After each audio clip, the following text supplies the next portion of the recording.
Derby Woody yaciye agahigo kuba ariwe mugore wa mbere ufuha kurusha abandi ku isi. Umugore nyuma yo guhura n'umugabo we wa Steve Wood bahuriye kuri Facebook yatangiye gufuha ku rwego rukabije.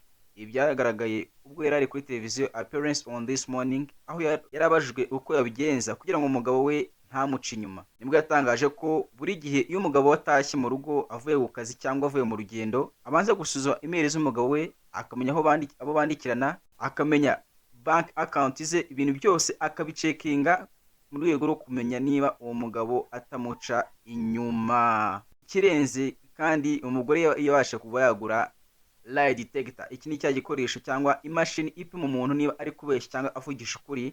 Rero iyo ari kumwe n'umugabo we akoresha igikoresho mu rwego rwo kumenya niba umugabo we yamuca inyuma cyangwa yamuca inyuma, akamenya niba umugabo we abeshya cyangwa atari kubeshya.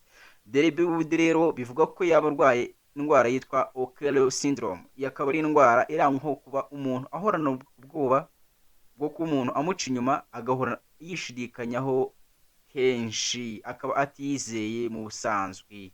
Rero ni Nkunda Media, wibuke gukanda subscribe.